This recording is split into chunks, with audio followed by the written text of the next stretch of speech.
Salut la meute, c'est Raph. Salut la meute, c'est Jus, on espère que ça va bien. Aujourd'hui, on va vous parler d'une variante de jeu du loup-garou pour 7 à 15 joueurs qui est tout le droit sorti de son cerveau. Vous allez apprendre à jouer au pierre-feuille-ciseaux version loup-garou. Il fait beau, on est déconfiné, alors on en profite pour sortir en petit comité dans des parcs pour jouer à nouveau au loup-garou. Oui, enfin, sauf que moi, j'étais pas invité à celle-là, donc je boude. On venait de faire 2 parties très sérieuses, alors je voulais proposer à mes joueurs des parties plus légères, plus fun.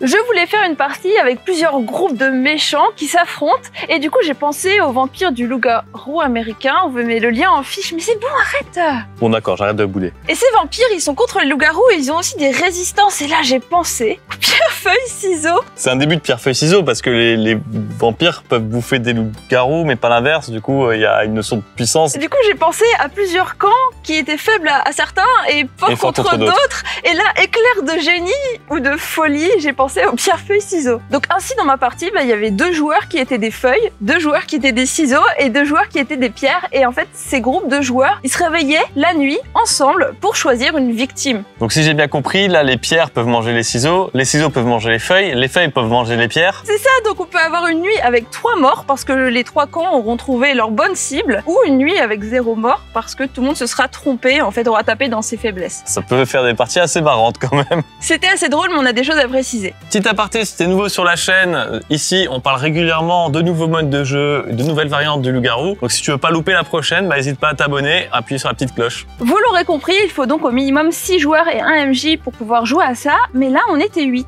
Et du coup il fallait que je rajoute 2 rôles en fait dans ma compo pour pouvoir faire jouer tout le monde. Et t'avais pas envie de mettre des simples villageois parce qu'ils auraient grave le seum. Je me suis dit quand on était enfant on avait un rôle à la con dans ce jeu, c'était le puits. Le fameux pierre-feuille-ciseaux-puits là, le truc invincible là où il y a tout qui tombe dedans. Et bien justement il est invincible, le puits n'est faible à aucun des rôles. C'est une sorte de rôle solo en fait, il va gagner s'il est encore en vie à la fin de la partie et du coup les pierres, les feuilles et les ciseaux vont vouloir le tuer pendant la journée. Donc on avait une équipe de 2 puits qui se connaissaient et qui ne pouvaient pas mourir la nuit ni attaquer la nuit.